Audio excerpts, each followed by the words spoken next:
What is up, my Shadowverse soldiers, and welcome back to another Shadowverse Evolved video.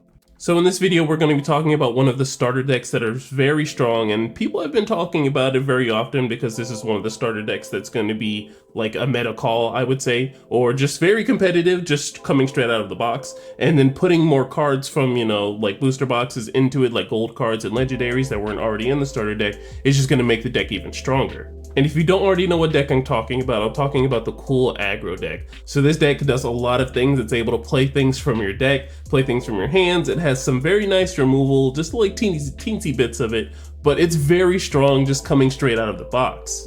But one thing I do want to point out is that this deck is definitely strong, and I probably think it's going to be even stronger after November, just for the fact that we're going to be in a completely different meta than there was in Japan and English, and we've already proved that when Hero Sword was a thing. But outside of that, let's go ahead and get into the pros and cons of playing this deck. So in the pros and cons of this, the pros, we have a massive board, it has pressure, and there is deck search. So looking at the massive board, so with these plays, you can play one card and one card can turn into two, sometimes two cards can turn into three, and when you have three cards on the board, you are accessing to the amount of all of your deck with fanfares, because most of your followers are going to say, hey, if you have at least 3 followers on the field, then this happens. So, and then we have pressure. So when we are playing those 3 cards, sometimes one of the cards on our fanfares will say, hey, you can give the card that you did play this turn, since it normally can't attack this turn, you can give it Storm. And then the deck search. So to create the massive board, we're going to be not only using resources from our hand, but we're also going to be getting followers out of our deck as well. And the cons come in the form of slow hands versus control, and it doesn't have the best removal. So of course, if we're going to be playing a fast deck, we want the best hands possible, but there's always that possibility where we have a slow dead hand. That happens in every card game, we know this, but it's always a con to think about when you're playing an aggro deck. And then we have the versus control, so the anti-aggro meta. So you have to be very careful when playing into a control decks. You do not let them stabilize. You try your best to put as much pressure as you can on them, but if they have the answer, then they have the answer. And then we have not the best removal, so we're not really focusing on spells, we're focusing on followers that are able to really just push our opponent into like the 0 area of life. Now if they have followers that are played as well, but they're bigger and then they have a high defense and we don't have those spells to remove them, so we're going to need to trade our followers into their followers, and that's really not very good for our game plan. Alright, so getting into it, so if you looked at the Cool Girls starter deck, these are going to be the key girls that you're going to be wanting to get out through other cards, which we will be talking about. So those cards are Rin Shibuya, Karen Hojo, and Nao Kamaya. So starting off with Rin Shibuya, so she's 3 costs, 3/3. She has Storm, so if there are at least 3 cool followers on her field, select another follower with 3 attack or less on the field and give it Storm. You can also spend 1 play point and activate for 1 lesson and give this follower +1 attack, and you can only activate this once per turn. And then we have Karen Hojo, so she's a 1 cost 3/2, and at the start of your end phase, if there are no other cool followers on your field, deal 1 damage to this follower. You can also activate for 3 play points and use 1 lesson to give each follower on your field +1 attack. And then lastly, we have the 5 cost Nao Kamaya, so she's a 3/3, but when she comes into play, you look at the top 5 cards you deck. From among them, you may summon up to 2 cool followers that cost of a total of 4 or less, and put the rest of the bottom of your deck in any order. So with legendaries like these, who needs cards that are able to, use spells to remove things when we can just aggro our opponent out? Alright, so looking at Rin Shibuya, so her fanfare effect is not just going to be for Karen Hojo or to use it off of Nao Kamaya. There's another card that's a gold that gets a Rin Shibuya from your deck and then play it, and then you can at least choose one of the cool followers that has at least 3 attack or less, and you can give it Storm. So that's going to come back up later.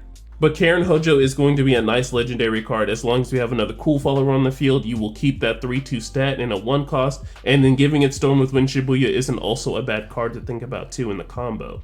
And then having the free play with Nao Kamaya to get those 3 cool followers is pretty nice too. It just kind of sucks that she doesn't have Ward, but it also gives her access to being a Storm as well with Rin Shibuya. Alright, so here are going to be the cute/cool cards that we're going to be using to get cards from our deck. Alright, so the first card we're looking at is Inzuki Shimura. So her fanfare ability isn't too crazy just because you can get rid of one of your magical items to heal one, but we really want her for Evolve. So for Evolve, you can get a Rin Shibuya or a Mio Honda. Mio Honda will definitely come up later, so pay attention to that. But Rin Shibuya, our legendary, can be played from our deck into our EX area, and she'll be a 1 cost. And then we have Yasuha Okazaki. So this is another card that's going to be really helping in our deck just to get any 2 cost follower from our deck and then putting it into play. So these are the cards we're really going to be focusing on in the combos, just for the fact that we're able to get one card out for a lot cheaper than we usually can, or we can just search our deck for a card that we need in the EX area for whatever situation, or with Yasuha, in example, whatever situation we might have, we can just go ahead and go through our deck and then play it. Alright, so these are the aggro idle pieces that'll make the cards a lot stronger or buff them up in any sort of way, and you can also get these targets off of Yasuha. So those cards are in the form of Mio Honda, Chizuru Matsuho, Yukumi Sajo. So the first card we're going to be looking at is Mio Honda. So she has Storm, but Strike. If there's a follower with Uzuki Shimura and its name on your field, you give this follower +1 defense.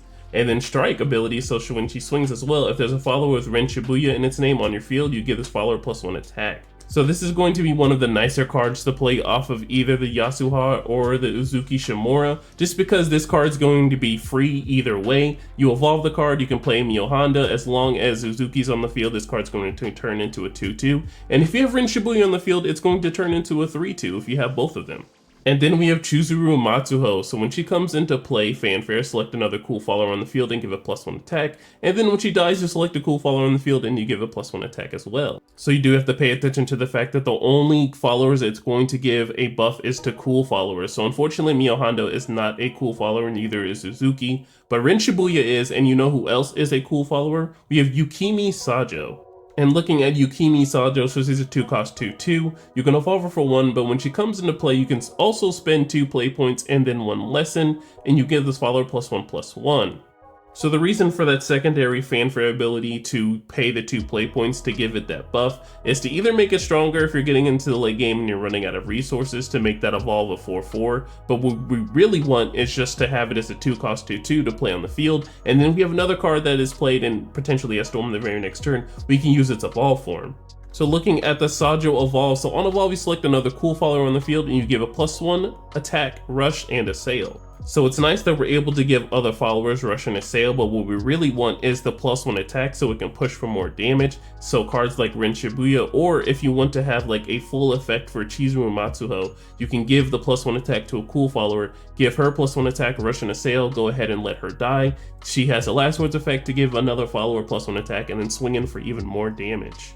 Alright, so I did say that there wasn't really that much removal in the deck, but we do have cards that do have removal for the early game or situations where we need removal. Alright, so we have Kanaide Hayami, we have now Kamiya, and then we have Ren Shibuya.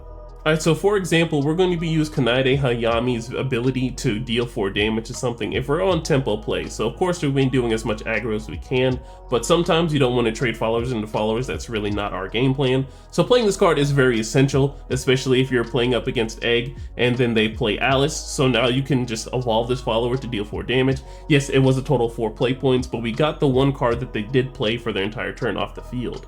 Alright, and then we have now Kamaya, so she's 2-cost 2-3. When she comes into play, if there are at least 3 Idolmaster Cinderella Girls followers on your field, select the enemy follower on the field and deal 2 damage. Alright, so now it's going to be very essential if your opponent is going to be matching your freak in terms of aggro. Well, hey, I have a follower that if I at least have 3 followers on the field that match my class, I'm able to deal 2 damage to your follower, and I played a follower that has 2-3 stats.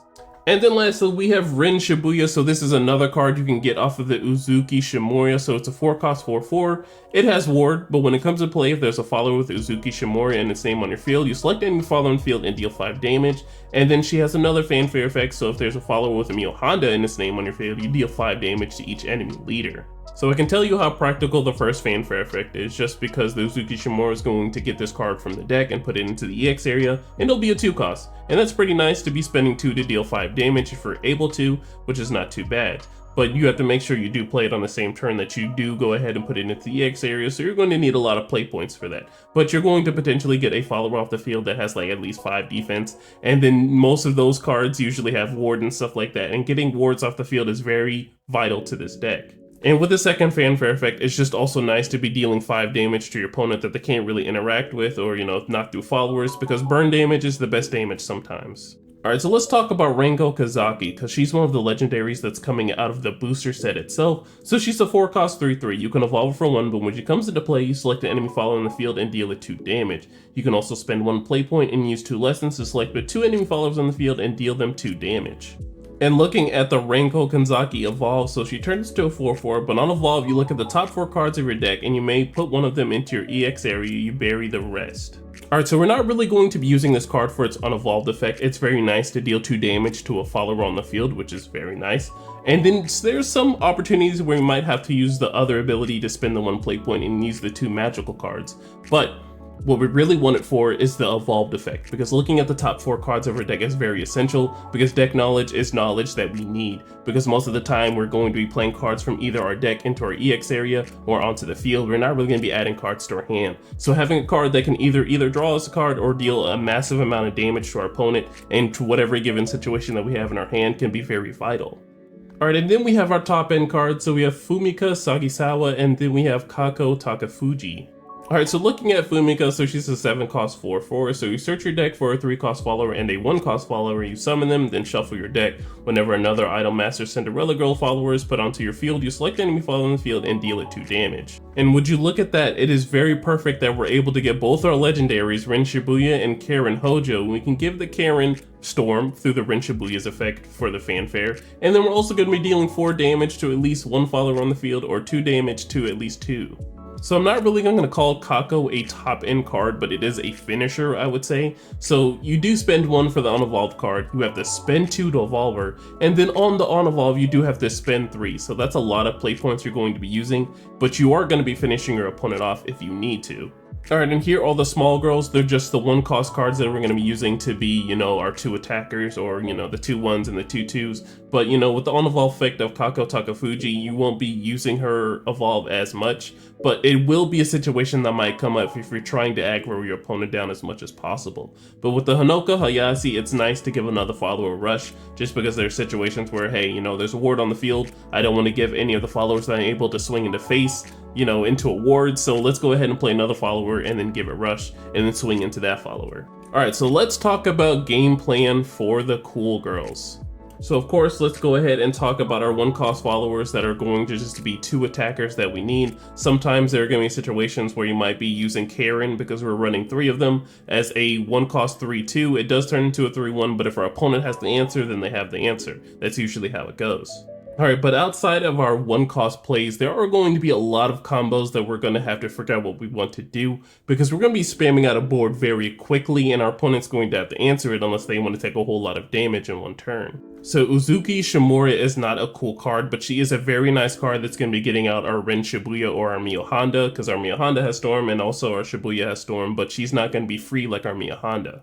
Alright, to not make a mountain of a molehill, to not talk your heads off, because I do feel like this video has gotten a little bit long, but I will let you guys know that if you're going to be playing this deck, you're going to be building a very big board very quickly, and your opponent's going to have to answer them, and you know, when we get into the 5 play point, 6 play point plays, there's not really going to be many decks that are able to just board wipe you. So they're going to have to, you know, do some numbers to themselves and be like, alright, what damage am I going to take? Well, if they leave 1 follower up, well, that might be their entirety of just straight up losing, because there are other followers that we have to give those followers that did stay up a buff, or we can, you know, evolve our other followers and then give them Storm and stuff like that, and we're like, okay, well that damage came out of nowhere, and that's just a huge win for us.